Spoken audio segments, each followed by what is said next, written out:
मतलब जैसे उसमें क्या वेंचुरी मीटर में कैलकुलेशन किए थे ना हम इसका, मतलब उसी तरह इसमें भी करना होगा हम लोग को कि कोई नैरो क्रेस्टेड रेक्टेंगुलर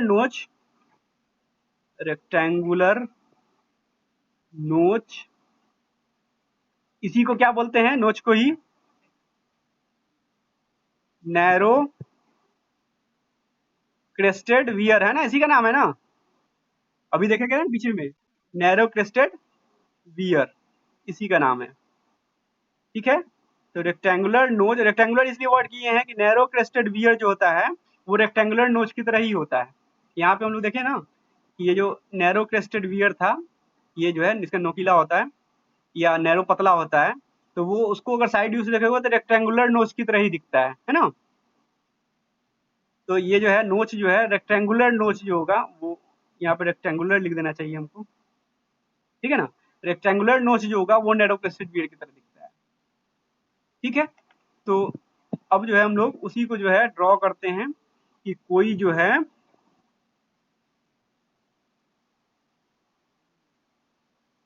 ये हम लोग का नोच है, रेक्टेंगुलर नोच है या फिर नैरो क्रेस्टेड वियर है ना। तो इसके जो है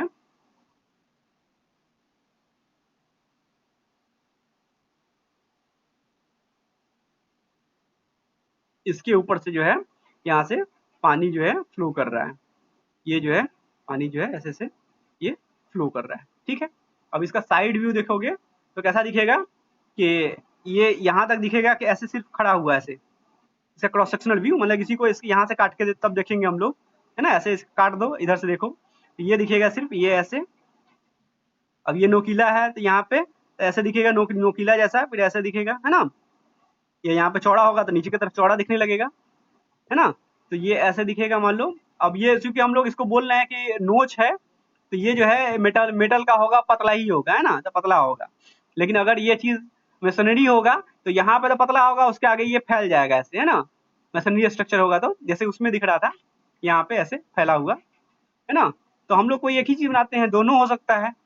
अगर सिर्फ नोच है मेटल का है तो यहाँ पे ये पतला ऐसा मेटल का ये शेप दिखेगा, इधर से साइड से देखने पे, है ना, इसको कट करके देखेंगे तो साइड से ये पतला ऐसा दिखेगा, तो वही दिखाते हैं। ऐसे ये ऐसे वैसे भी हो सकता है ना, अगर उस मशीनरी होगा तो। अब इसके ऊपर से जो है यहाँ तक पानी है ना, यहाँ तक ये जो है इसके साइड से देखो तो यहाँ तक पानी है। ये जो है फ्लो पानी का लेवल है ऐसे, यहाँ पे ऐसे ऐसे। ये नदी का बेस होगा, नदी होगा या जो भी है नहर है उसका बेस होगा। उसके बाद से जो है ये पानी जो है ऐसे ये पे ऐसे गिरना शुरू हो गया ना, ये ऐसे गिरना शुरू होगा। इसको बोलते हैं नैपे। नेप्पे है ना, इसका मतलब होता है, इसका नाम है नेप्पे, इसका मतलब होता है sheet of water, sheet of water flowing over, flowing over crest, है ना। मतलब पानी का जो शीट जो है उसके ऊपर से जैसे फ्लो करता है, गिरता है ना, इसकी क्रेस्ट के ऊपर से, उसको नेपे बोलते हैं ना। ये इसका नाम है, हो सकता है कहीं पूछे ऑब्जेक्टिव में तो ये जानना चाहिए, तो ये नेपे है। ठीक है, तो हम लोग अब इसमें करने क्या जा रहे हैं, हम लोग इसमें ये करने जा रहे हैं कि इसमें जो डिस्चार्ज मेजरमेंट होता है उसके डिस्चार्ज का क्या फॉर्मूला होगा, है ना, ये निकालने जा रहे हैं हम लोग। ठीक है, तो हम लोग क्या करते हैं इस चीज को करने के लिए कि अब यहाँ पे जो है इसका जो ये है पानी का, इसके ऊपर जो हाइट है वो मान लेते हैं कि ये कैपिटल एच है, ये कैपिटल एच है ना। तो यहाँ पे ये भी कैपिटल एच हो गया इतना, ये दोनों सेम ही हाइट है ना। तो ये भी कैपिटल एच हो गया। ठीक है, तो ये कैपिटल एच है। और जो है पानी देखिए यहाँ पे, यहाँ ये इतना इतना जो ये पानी होगा ना ये आके पूरा रुक जाता है, ये इतना तक जो है ना ये स्टैंडिंग पोजीशन में रहता है। यहाँ तक वाला जो पानी होगा ये स्टैंडिंग पोजीशन में हो जाता है। बाकी जो काम करता है, जो फ्लो का मेन रोल होता है वो इसके ऊपर वाला होता है, इसलिए इसी के ऊपर को ज्यादा ध्यान से देखते हैं, है ना। ये आप लोग को भी दिखता होगा कि ये वाला जो इधर वाला जो फ्लूइड है ये सब आके एक बार रुक जाता है, वो पोखर की तरह हो जाता है, रुका हुआ पानी है। इसके बाद जो इधर से आ रहा है तो मेन रोल होता है इसके ऊपर वाले पानी का, है ना। ये समझिए मरा हुआ पानी है। ठीक है, ठीक है, तो ये समझिए कि जो है ये पानी का कोई मतलब नहीं है नीचे जो है, ठीक है। तो ये चीज़ हो गया। अब जो है इस पानी का अपना इधर से जो है, जो ये यहाँ पे ये हेड है, ठीक है, ठीक है, अभी उसको नहीं बताते हैं। हाँ, ठीक है, ये चीज़ हो गया। अब जो है, अब हम लोग को ये निकालना है ये क्या डिस्चार्ज होगा, है ना? तो डिस्चार्ज का ऐसे तो क्या होता है फ़ॉर्मूला, एरिया इंटू वेलोसिटी, है ना? एरिया इंटू वेलोसिटी होता है ना? तो इसका अपना एरिया होगा, इसका ये अपना एरिया, ये हाइट है, इसका ये विड्थ मान लो कि ये बी होगा, ये मान लो कि बी होगा, कैपिटल बी मान लो या एल मान लो, कुछ भी मान सकते हो। इसको एल भी एल ही से लिखते हैं। इसको जो है एल जो है इसको क्रेस्ट लेंथ बोलते हैं। ये जो एल है ये क्रेस्ट लेंथ है। ये इसको क्रेस्ट बोलते हैं ना, ये क्रेस्ट इसका लंबाई है, इसलिए इसको क्रेस्ट लेंथ बोलते हैं इस चीज को, है ना? ये क्रेस्ट लेंथ है, इसलिए इसको एल से डिनोट करते हैं, बी से भी डिनोट कर सकते थे। क्रेस्ट लेंथ इसको बोलते हैं, है ना? तो ये चीज हो गया था। ये L into H into velocity कर सकते हो, वही ना डिस्चार्ज हो जाएगा। लेकिन वेलोसिटी फिर कहाँ से निकालोगे, कैसे बताओगे?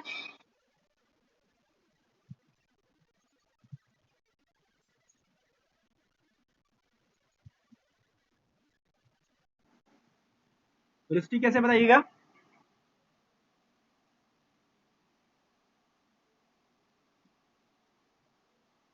इसका यहाँ पे इससे कितनी वेलोसिटी से निकल रहा है, तो अगर ये जो ओरिफिस होता, जैसे छोटा सा ओरिफिस के बारे में हम लोग पढ़े थे कि कोई इसमें एक छोटा सा होल कर देते थे, है ना?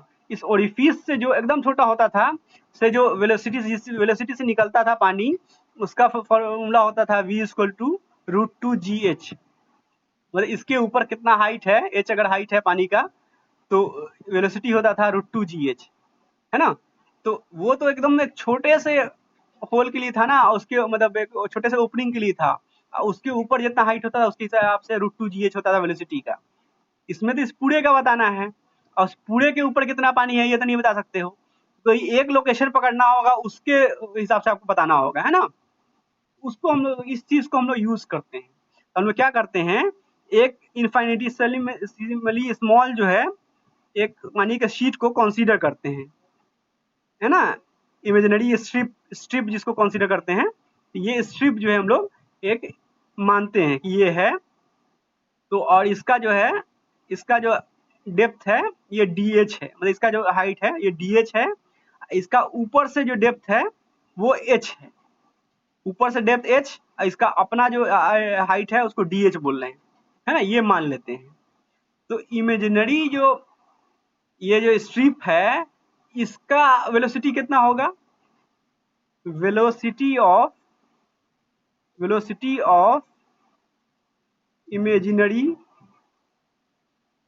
स्ट्रिप ऑफ वाटर शीट, वो कितना होगा, इक्वल टू कितना होगा बताइए? हाँ, क्योंकि उसके ऊपर हाइट क्या है, एच। इसके ऊपर हाइट क्या है, एच।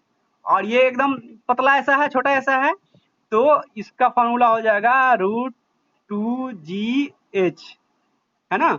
समझ में आया बात? जब इसकी तरफ फॉलो कर रहा है। हाँ, तो ये हो गया इसका इसका इसका जो वेलोसिटी होगा वो हो जाएगा रूट टू जी एच, ठीक है। अब जो होगा कि discharge discharge through imaginary strip और वाटर सीट इक्वल टू कितना होगा, root two g h into उसका इमेजिनरी स्ट्रिप का एरिया, है ना? इसका जो एरिया होगा वो मान लेते हैं कि डी ए है ना? वो डी ए है। तो डी ए तो हमको पता ही है ना कि इसका एरिया कितना है, कितना एरिया है बताइए? डिस्चार्ज होता है वेलोसिटी गुना एरिया होता है, ये तो पता ही है ना, बार बार बोलने की जरूरत नहीं है। ये वेलोसिटी है, ये एरिया है ना, ये वेलोसिटी, ये एरिया। तो इसका एरिया डी ए बताइए, इसका एरिया कितना है स्ट्रिप का area? L into d H लिख सकते हैं। हाँ, एल इंटू डी एच, ये लिख देते हैं हम लोग, है ना? तो ये देखिए ये जो है इमेजिनरी स्ट्रिप का जो डिस्चार्ज है इसको हम लोग डी क्यू लिखना होगा, है ना? इसीलिए लिखते हैं ना, इमेजिनरी स्ट्रिप जो होता है उसका डी क्यू के टर्म लिखते हैं, एरिया को डी ए, है ना?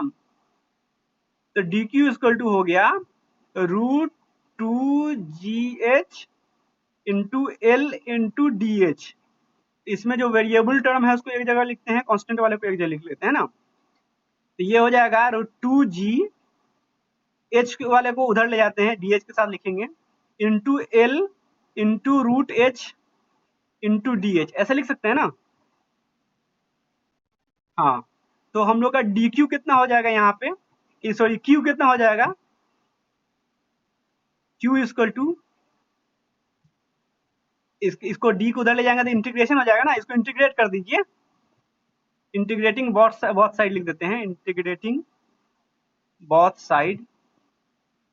इसको इंटीग्रेट करेंगे तो डी क्यू का इंटीग्रेशन क्यू हो गया, इसका इंटीग्रेशन करेंगे तो ये चीज आ जाएगा, तो ये हो जाएगा integration of root two ji into l, sorry into L into root h into d h, है ना, ऐसे हो जाएगा इस पूरे का इंटीग्रेशन।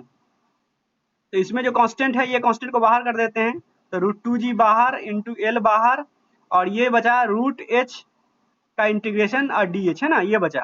तो ये तो इसका रूट एच का इंटीग्रेशन तो पता ही है हम लोग को कितना होता है, एच का पावर 3/2 बाई 3/2, है ना। तो ये चीज हो जाएगा। अब जो है ये 2/3 इधर आ जाएगा, 2/3 इंटू रूट टू जी इंटू एल इंटू एच का पावर 3/2, ठीक है, ऐसे हो गया। तो ये जो है Q जो है, ये Q थ्योरेटिकल आया हम लोग का, ये जो है कैलकुलेशन करने से आया। Q एक्चुअल क्या होगा, actual discharge, actual discharge, actual discharge through नोच या वियर, है ना। एक्चुअल डिस्चार्ज जो है वो कितना होगा, थ्रू नोच या वियर जो भी है जिसको ले रहे हैं हम लोग, इक्वल टू होगा क्यू ए सी लिख देते हैं, क्यू एक्चुअल को, तो वो क्या होता है सी डी इंटू जो होगा क्यू थ्योरेटिकल होता है, यही ना होता है जी। तो वो सी डी इंटू इतना हो जाएगा, तो ये हो जाएगा C D into 2/3 into root two जी इंटू एल इंटू एच का पावर 3/2, ठीक है। अब जो है यहाँ पे जो है ये जो एच लिख रहे हैं हम लोग, जैसे इसका इंटीग्रेशन किया है ना रूट एच का, तो इंटीग्रेशन जो होता है एक लिमिट से दूसरे लिमिट तक होता है। तो हाँ, तो ये जो है एच जो है, ये एच जो है स्ट्रिप जो है कहाँ से लेके कहाँ तक है, ये यहाँ से लेके यहाँ तक है ना। स्ट्रिप जो है शुरू यहाँ से मान लो करते हैं, पूरे एरिया को नहीं रिप्रेजेंट कर रहा है, तो ये समझिए कि 0 से लेके एच हाइट तक है, यही ना मतलब हुआ। तो यहाँ पे हम लोग तो इसको हम लोग ऐसे लिख सकते थे कि ये यहाँ पे जो इंटीग्रेशन हुआ होगा इसका, एच का पावर 3/2 जो है, ये कैपिटल एच का पावर 3/2 हो जाएगा, है ना, कैपिटल एच का पावर 3/2 हो जाएगा यहाँ पे, ठीक है। समझ रहे हो ना क्यों लिख रहे हैं, अब माइनस फिर 0 हो जाएगा, यहाँ पर तो 0 था ना एक टर्म इसका, यहाँ पे लिख देते हैं ना 0 से कैपिटल एच, 0 से कैपिटल एच, है ना, 0 से कैपिटल एच। तो एक टर्म तो 0 ही हो जाएगा, पूरा खत्म हो जाएगा, दूसरा टर्म खाली एच बचेगा, तो वो इतना हो जाएगा, ठीक है। तो इतना हो गया। तो ये जो है यहाँ पे कैपिटल एच हर जगह लिख दीजिए, क्योंकि स्मॉल एच तो ऐसे ही इमेजिनरी चीज माना गया था ना, फॉर्मूला जो हम लोग आना चाहिए तो वो इसके टर्म में आना चाहिए, इसके टर्म में, ठीक है। तो अब देखिए ये सब जो टर्म है, सी डी जो है इसका कोई कांस्टेंट होगा, 2/3 कोई कांस्टेंट ही है ना, 2/3 तो कांस्टेंट ही है ना। रूट टू जी, जी का वैल्यू जो है 9.81, ये पता ही है हम लोग को, तो ये पूरा कांस्टेंट है। तो सिर्फ एल जान के और एच जान के हम डिस्चार्ज बता सकते हैं ना। हाँ, तो सिर्फ एल जान के और ये जान के, मतलब इसका ये लेंथ जान के और इसके ऊपर पानी कितना है ये जान के, हम जो है आराम से बता सकते हैं कि कितने डिस्चार्ज से नदी में फ्लो हो रहा है। तो इसके लिए क्या व्यवस्था होता है, वियर जो बनाते हैं लोग, जैसे मान लो कि ये वियर है ना, तो ये क्या करते हैं, ये जो उसका वियर का, ये तो इसके ऊपर से पानी फ्लो कर रहा है ना, ये तो सील है, और ये जो है नदी का साइड है, नदी के साइड को ही यहाँ पे ईटा से थोड़ा बड़ा ये चीज जो है ढाल दिया जाता है थोड़ा सा, है ना, ये एकदम ये लंबा खड़ा ऐसा दिखाई दे कुछ दूर तक, फिर इधर से मिट्टी शुरू हो जाता है, इधर भी थोड़ा सा ढाल दिया जाता है, और यहीं पे जो क्या करते हैं ना, यहीं पे ये मार्किंग कर देते हैं, यहाँ पे 0 लिख देते हैं, ऊपर 1 मीटर पे 1, 2 मीटर पे 2, 3 मीटर पे 3, 4 मीटर पे 4, ऐसे-ऐसे लिख देते हैं, समझे ना? ये दीवार पे ही लिख देते हैं। अब जितना हाइट पानी का यहाँ पे आता है, उतना पढ़ लेते हैं कि 2 मीटर हाइट है, 3 मीटर है, 100 मीटर हाइट हो गया तो 100 मीटर है ना? तो यहाँ पे पूरा मार्किंग किया रहता है। तो कितने हाइट से वियर के ऊपर पानी फ्लो कर रहा है, तो डिस्चार्ज पता चल जाता है। उस हाइट को जान के एल तो पता ही है, तो डिस्चार्ज पता चल जाता है कि इतना डिस्चार्ज से पानी आ रहा है ना? तो इसी हिसाब से कैलकुलेशन होता है कि नदी में पानी, जैसे नेपाल कितना पानी छोड़ा है ना, इतना क्यूसेक पानी छोड़ा, तो आना शुरू हो जाता है, तो वो कैलकुलेशन का इसी तरह हो जाता है। ये हाइट पता है एच, है ना? ये हाइट को देख के ही तो कितना हाइट इसका बढ़ेगा, फिर आगे कितना खतरा होगा, कितना डिस्चार्ज हो गया, तो इसको देख के ही जो है ना, नहीं बोला जाता है कि यहाँ खतरे के निशान के ऊपर पानी, ये नदी बह रहा है ना? तो नदी के ऊपर ऐसा ही कोई वियर बना रहता है, और उस वियर में ये लेवल कितना हाइट बढ़ा है, तो वो लेवल ये नोट किया रहता है। और कितना हाइट हो जाने के बाद गाँव में पानी घुसने वाला है ना? ये सब भी मार्क किया रहता है, तो उसको लाल से कर देते हैं। ये सब जो है ना, ये 1, 2, 3, 4 मीटर ये सब होगा, उसको काला-काला से लिखा रहता है। बाकी जो लाल निशान जो होता है, वो मार्क किया रहता है कि इतना इसके ऊपर पानी के अंदर गया, तो खतरा शुरू हो जाएगा अगल-बगल के एरिया में, है ना? तो ये चीज़ होता है। तो उससे हम लोग इससे इसके हाइट को जान के जो है डिस्चार्ज पता चलता है ना? डिस्चार्ज भी पता चलेगा, इसका हाइट जान के ये भी पता चलेगा कि पानी का, नदी का लेवल इतना ऊँचा है पीछे की तरफ में, है ना? इतना हो गया, तो वो कहाँ-कहाँ, किस-किस एरिया में पानी घुस जाएगा। इन सब को ही देख के बोला जाता है कि पानी का ये नदी जो है खतरे के निशान से ऊपर बह रही है कि नीचे है, पूरा मार्किंग होता है। हो सकता है आप लोग गए होंगे तो देखेंगे भी होंगे, पूरा व्हाइट से पेंट करके उसके ऊपर काला या लाल से लिखा हुआ रहता है, 1 मीटर, 2 मीटर, 3 मीटर, 4 मीटर ऐसा करके लिखा रहता है। हाँ, पाया पे लिखा रहता है, जो छोटा-मोटा ये सब होता है, पुल-वुल जो होता है, या नहर-वहर का पाया जो होता है ना?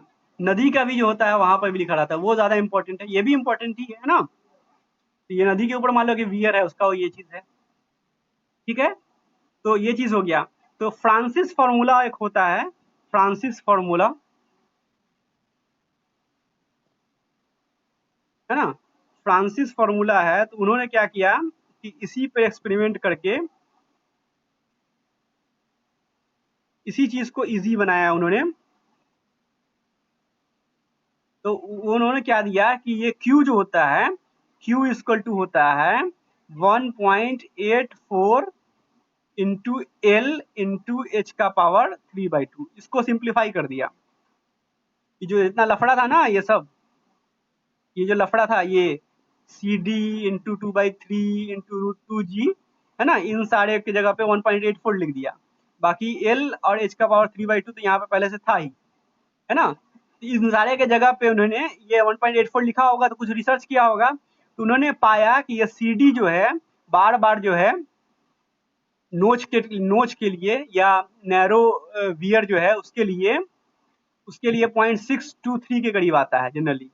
इसको अभी भी निकाल सकते हो आप, इन सब 2 की जगह पे 2, 3 की जगह पे 3 रख दो, रूट 2 जी में जी की जगह पे 9.81 रख दो, और सी डी निकालो, इसको इक्वेट कर दो 1.84 की जगह पे, तो आपको यही आएगा, सी डी इसके लिए 0.623 आएगा, है ना?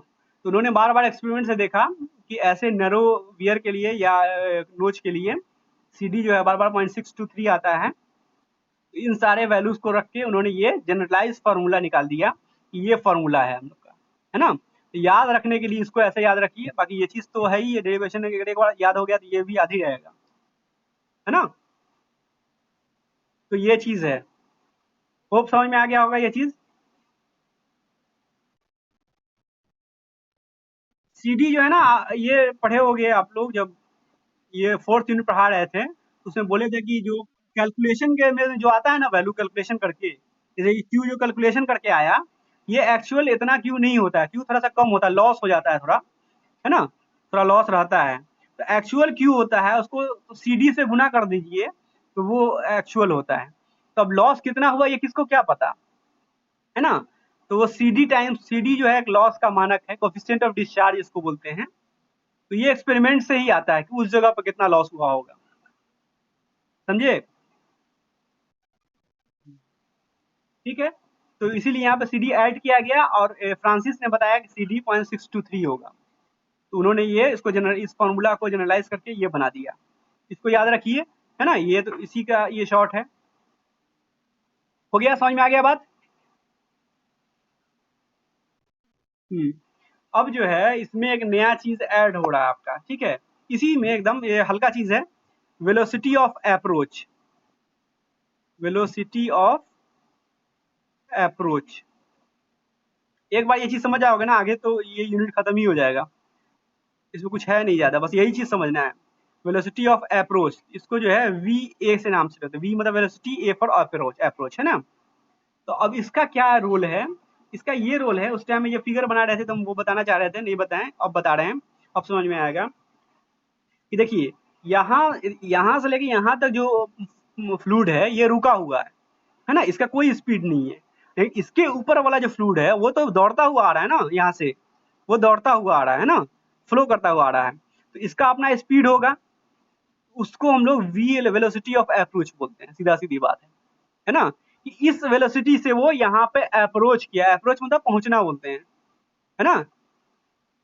अप्रोच मतलब पहुंचना ही होता है ना जी। वहां पर कैसे आप अप्रोच किए, वहां किसी को होता है ना, इसको अप्रोच किए, तो वो यहाँ तक इस वेलोसिटी के साथ अप्रोच करता है, इसीलिए इसको हम लोग वेलोसिटी ऑफ अप्रोच बोलते हैं। ठीक है, तो ये बात हो गई।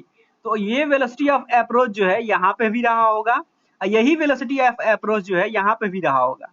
वी ए यहाँ पे भी रहा होगा और वी ए यहाँ पे भी रहा होगा। ठीक है, मतलब एवरेज, ये एवरेज वेलोसिटी हो, वेलोसिटी ऊपर वाला का थोड़ा ज्यादा रहा होगा, नीचे वाले का कम रहा होगा, लेकिन एवरेज वेलोसिटी अगर माना जाए तो यहाँ पे भी वेलोसिटी रहा होगा, यहाँ पे भी वेलोसिटी रहा होगा। उसके नीचे डेड रहता है ना, उसके नीचे पानी का कोई वेलोसिटी नहीं होता है। तो वेलोसिटी के वजह से भी तो हेड होता है, इसको वेलोसिटी हेड बोलते हैं, है ना? उसका वेलोसिटी कितना होता है, उसका वेलोसिटी वैल्यू कितना होता है वेलोसिटी हेड का? वेलोसिटी हेड कितना होता है? वेलोसिटी हेड इक्वल टू होता है we square by 2g, 2g, है ना? तो वेलोसिटी ऑफ अप्रोच की वजह से जो हेड होगा, एच ए मान लीजिए उसको, एच ए बोले, तो उसका वैल्यू कितना होगा? V A square by 2g, होगा ना? V A velocity of approach है, उसका स्क्वायर बाई 2g, इतना ये हेड होगा। तो ये जो है हेड ऑफ अप्रोच है ना? अप्रोच हेड है, ये हेड ऑफ अप्रोच। ये एक्चुअली में होता नहीं है ये, लेकिन इसका रोल है ना? मतलब ये होता तो है लेकिन दिखता नहीं है ना? होता है लेकिन दिखता नहीं है, क्योंकि ये हेड के टर्म में होता है, मतलब ये वेलोसिटी के टर्म में होता है, तो ये हेड हाइट के टर्म में नहीं दिखता है ना?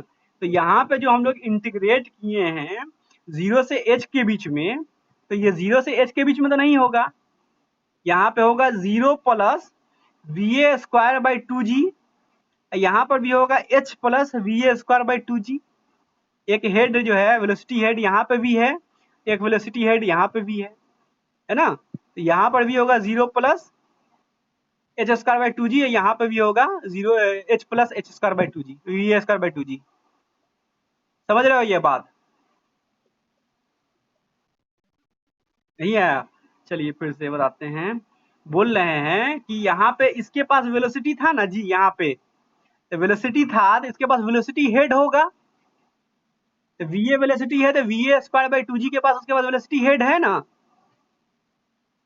वेलोसिटी हेड है। तो यहाँ पे जो हम लोग इसको इंटीग्रेट किए हेड वाले टर्म को, तो 0 से h क्यों लिखें? यहाँ पे 0 हेड थोड़ी है, यहाँ पे 0 हेड तो दिखने वाला हेड ना है, एक और हेड वेलोसिटी हेड तो था ही ना, वो था we A square by 2g। तो यहाँ पे हम लोग को लिखना चाहिए 0 plus we A square by 2g। समझे कि अभी भी नहीं समझ में आया?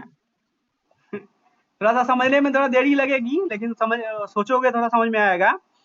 तो वेलोसिटी ऑफ अप्रोच जो है, इसके वजह से जो है वेलोसिटी बाय विच, ये जो है इसको लिखेंगे velocity by which water approach to weir, है ना? अप्रोच टू वियर, जिसकी वेलोसिटी तक पहुंचता है ना? तो इसके वेलोसिटी ऑफ अप्रोच बोलते हैं।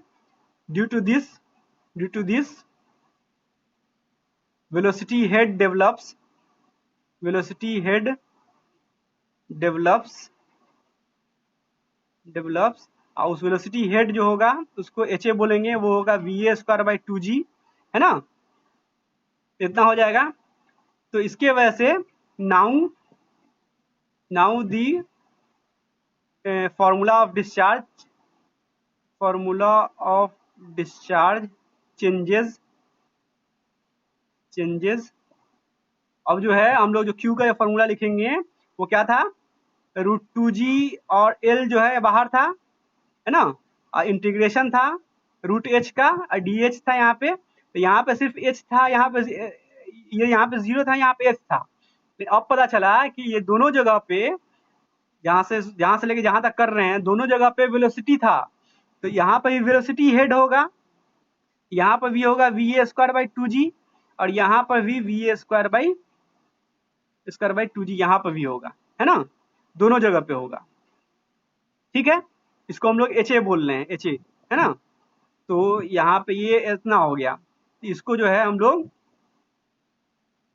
ऐसे लिखिए रूट टू जी इंटू एल, और इसको जो है V A square by two G जो है इसको हम लोग जीरो पर तो खत्म ही हो गया, जीरो है तो इसको एच ए लिख देते हैं हम लोग यहाँ पे, और यहाँ पे ये एच प्लस एच ए हो गया, ये एच प्लस एच ए, है ना, ये हो गया।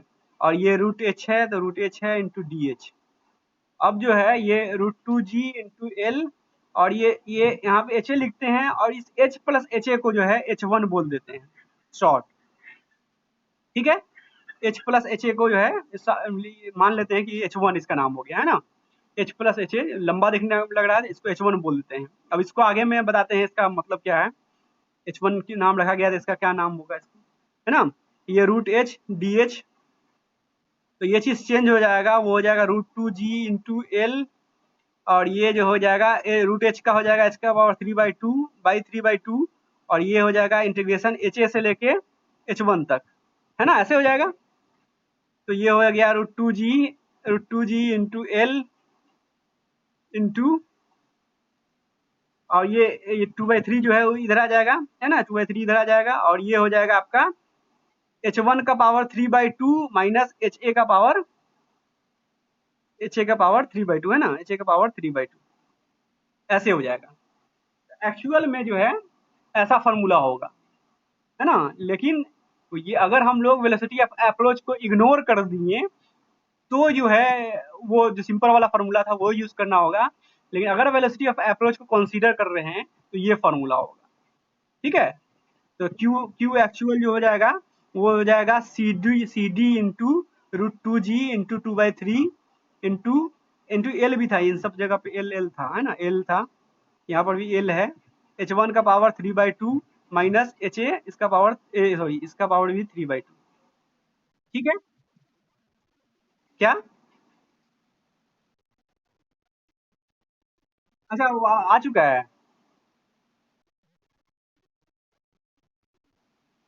क्या है 2 हफ्ता, अच्छा हाँ वो, अच्छा हाँ ये बोल देना चाहिए ना, हम इन कर देते हैं। ठीक है, तो इसको जो है ये फ्रांसिस फार्मूला के टर्म में जो है यहाँ पे ये 1.84, ये पूरा चीज है 1.84 था ना, ये 1.84 एल एच वन का पावर थ्री बाई टू, ये एच ए का पावर थ्री बाई टू हो जाएगा। ठीक है, वही सेम चीज है, बस यहाँ पे ये ऐड हो जाएगा, वो सिर्फ जो एच का पावर थ्री बाई टू होता था वो अब इतना हो जाएगा, ऐसे चेंज हो जाएगा। ठीक है, हम लोग जो है फिर 3 बजे से क्लास फिर रखा जाता है। ठीक है, 3 बजे से आप लोग तैयार रहिएगा आज ही। ठीक है, कहाँ पे,